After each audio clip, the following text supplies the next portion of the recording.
তৃষ্ণাগতপ্রাণ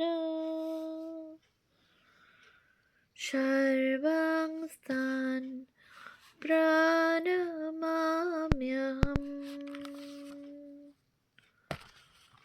পূজনীয় স্বামী বিরজানন্দজি মহারাজের রচনা পরমার্থ প্রসঙ্গ গ্রন্থ থেকে পাঠ।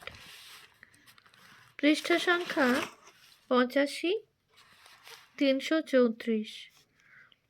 অন্ন বা ভোজ্য মাত্রই জীবগণের সাধারণ সম্পত্তি, ইহা উপনিষদের শিক্ষা।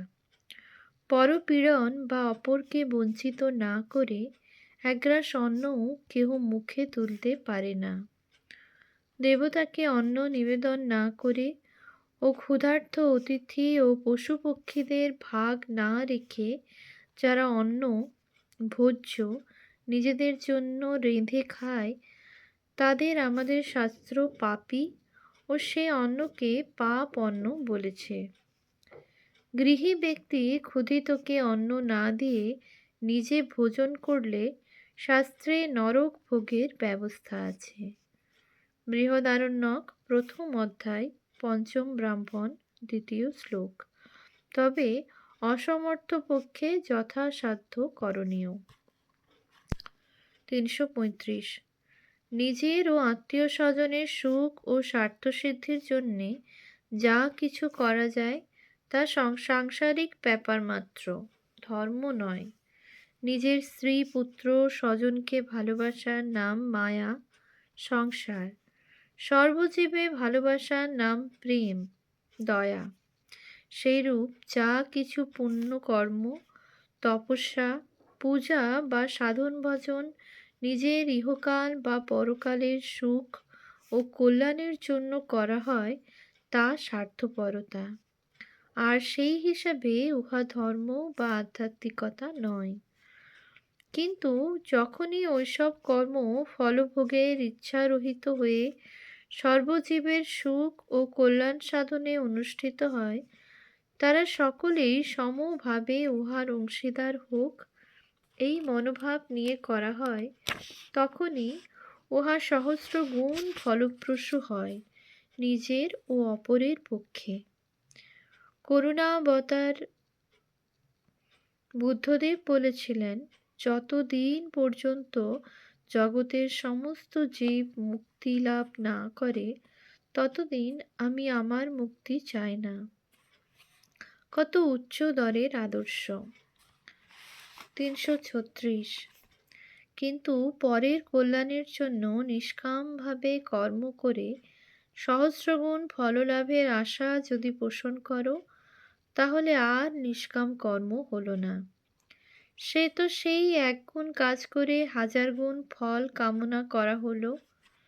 যেমন লোকে 10 টাকার নোটকে 100 টাকার নোটে অথবা 1 ভরি সোনাকে 100 ভরিতে পরিণত করার প্রলোভনে ধূর্ত জুয়াচোরদের খপ্পরে পড়ে নিজেদের প্রদত্ত মূলধন ও স্বর্ণমুদ্রা ও গহনাদি খোয়ায়। 337।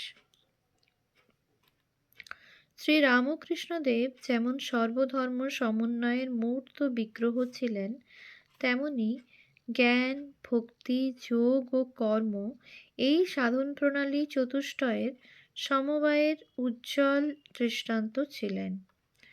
সর্বাঙ্গ সুন্দর চরিত্র গঠনের ইহাই একমাত্র উপায়।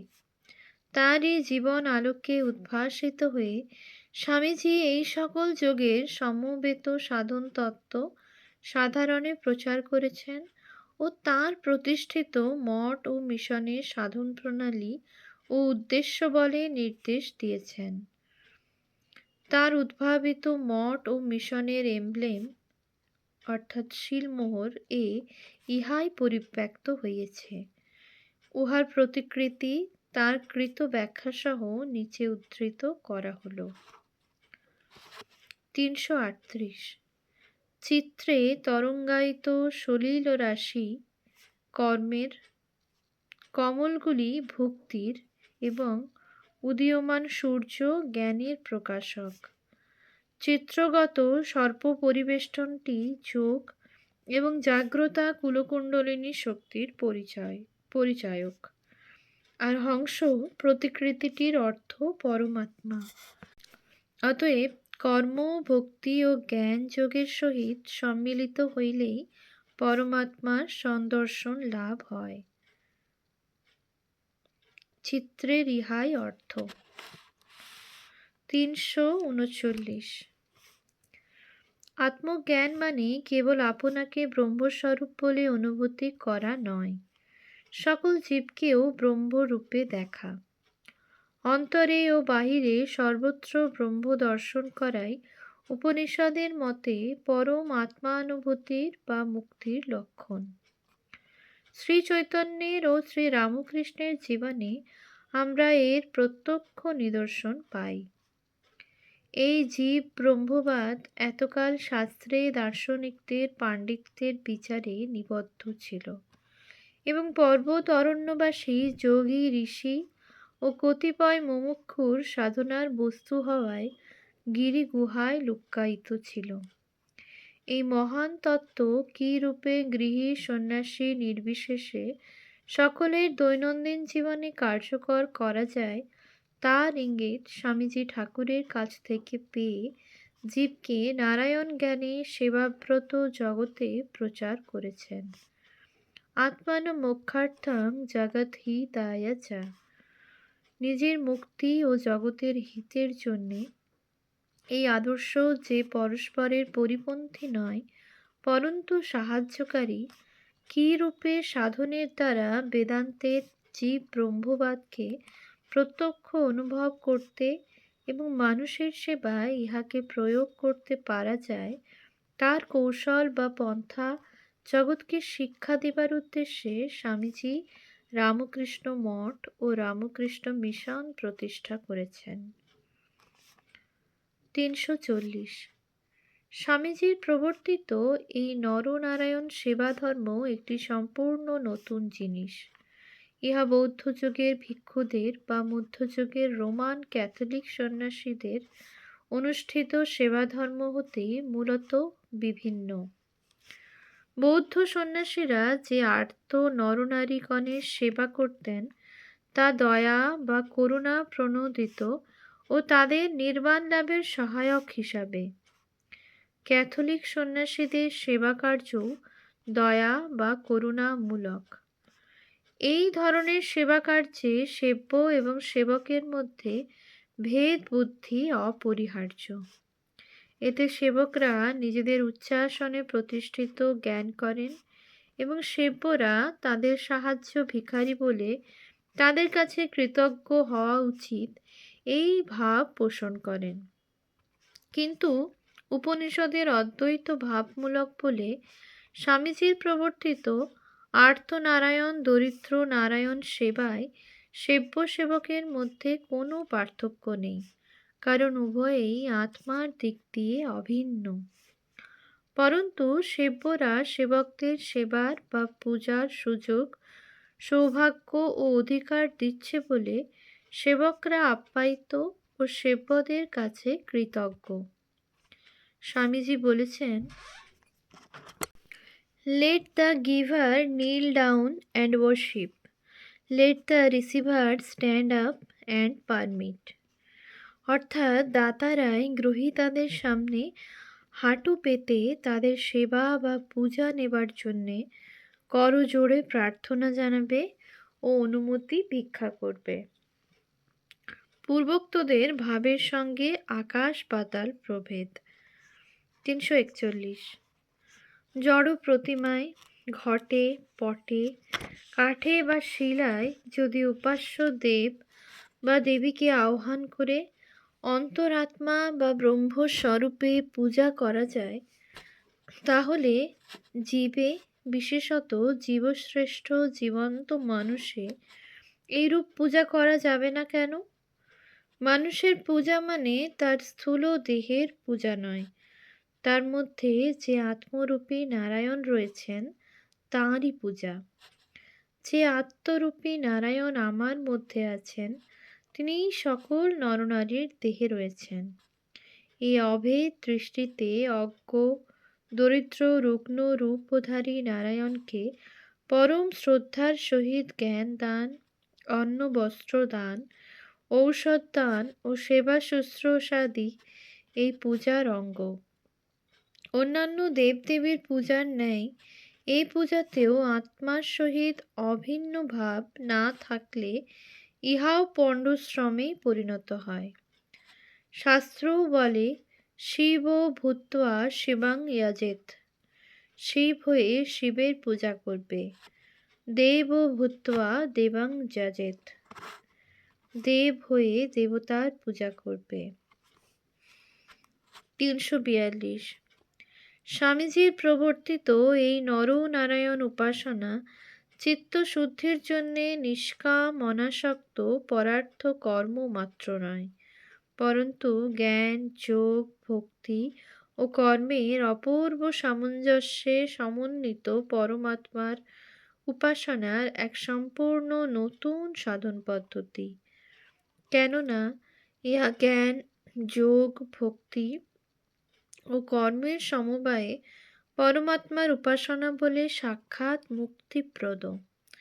ইহাতে জ্ঞানযোগ সহায়ে মানুষকে আত্মরূপী নারায়ণ বলে জানতে, রাজযোগ সহায়ে আত্মরূপী ঈশ্বরের প্রণিধান করতে, ভক্তিযোগ সহায়ে তাঁর প্রতি পরম মনোরক্ত হতে এবং নিষ্কাম নিঃস্বার্থ কর্ম সহায়ে তাঁর সেবা করতে হয়।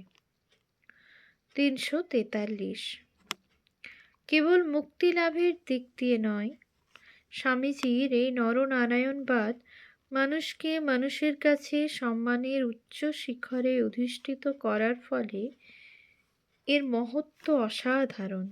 কারণ এই মতে মানুষ দীনহীন কৃপার পাত্র নয়, পরন্তু পরম শ্রদ্ধার পাত্র শিব। অধিকাংশ ধর্মযাজক ও পুরোহিত ভগবানের একমাত্র প্রতিনিধি হিসাবে তাকে মানুষের পুণ্যের পুরস্কার ও পাপের কঠোর দণ্ডদাতা বিচারক রূপে আকাশের বহু ঊর্ধ্বে স্বর্গে রত্নসিংহাসনে বসিয়ে মানুষ চির পাপী বলে তার অনন্ত নরকের ব্যবস্থা করেছেন। আর স্বর্গের চাবি পুরোহিতদের কাছে থাকায় তাদের বিষয় সম্পত্তি ও অর্থাদি দানে পরিতুষ্ট করলে পাপী তাপীরা তথায় প্রবেশাধিকার পাবে, ইহা ধর্মের শাসন বলে প্রতিপন্ন করে তাদের শোষণ করেছেন। ৩৪৪ এই মারাত্মক মতের বিরুদ্ধে স্বামীজি শিকাগো ধর্ম মহাসম্মেলনে উদাত্ত কণ্ঠে ঘোষণা করলেন, হে অমৃতের সন্তানগণ, কে বলে তোমাদের পাপী? তোমাদের পাপী বলাও মহাপাপ। তোমরা যে অমৃতত্বের অধিকারী, সেই পরম পুরুষকে জ্ঞাত হয়ে তোমরা জন্ম মৃত্যুর পারে চলে যাও। মুক্তিলাভের অন্য কোনো পন্থা নেই। কি অমৃতময় আশার বাণী! তথাকথিত দীনহীন, অবজ্ঞেয়, অসহায় ও অস্পৃশ্য নরনারীগণ আত্মরূপে সাক্ষাৎ শিব এবং আমাদের সেবা ও পূজা পাবার যোগ্য। এই মহাবাণী জোরের সহিত প্রথম প্রচার করেছেন স্বামী বিবেকানন্দ এবং তার উদ্যোক্তক হচ্ছেন ভগবান শ্রীরাম ও কৃষ্ণ। ৩৪৫ বর্তমানে আমরা দেখতে পাই যে সারা বিশ্বে মানুষ অন্য মানুষকে, এক জাতি অন্য জাতিকে স্ব ভোগস্বার্থ চরিতার্থ করবার জন্যে নির্মমভাবে ধ্বংস করছে। এই যুগে মানুষের হাতে মানুষকে লাঞ্ছনা, মানবতার অবমাননা, মানুষের প্রতি মানুষের হীন দৃষ্টি এবং প্রভুত্ব ও অপমানসূচক ব্যবহার চরমে উঠেছে। মানুষের প্রতি জিঘাংসায় মানুষ বন্য হিংস্র জন্তুকেও অতিক্রম করেছে। প্রাচ্য ও প্রতীচ্যের শক্তিমান তথাকথিত উন্নত জাতিরা তাদের জাতীয় উন্নতি ও স্বদেশ সেবার পূর্ণ নামে এবং জগতে শান্তি প্রতিষ্ঠা ও সভ্যতা বিস্তারের দোহাই দিয়ে দুর্বল ও অনুন্নত জাতিগুলির সর্বস্ব শোষণ করে সর্বনাশ সাধন করছে। পাশ্চাত্যের দৃষ্টিতে অপাশ্চাত্য অশ্বেত অখ্রিস্টান মানুষ নয়, অসভ্য বর্বর, তাদের ভোগ সামগ্রীর উৎপাদনের যন্ত্ররূপে ঈশ্বর কর্তৃক সৃষ্ট। এইরূপ পীড়াদায়ক দৃষ্টিভঙ্গি ও বিশ্বের ভোগের উপকরণ রাশি নিয়ে তাদের মধ্যে প্রতিদ্বন্দ্বিতায় আধুনিক প্রলয়ান্তক বিশ্বব্যাপী যুদ্ধের মূল কারণ। ওম শান্তি শান্তি শান্তি। হরি ওম তৎসৎ। শ্রীরামকৃষ্ণার্পণমস্তু।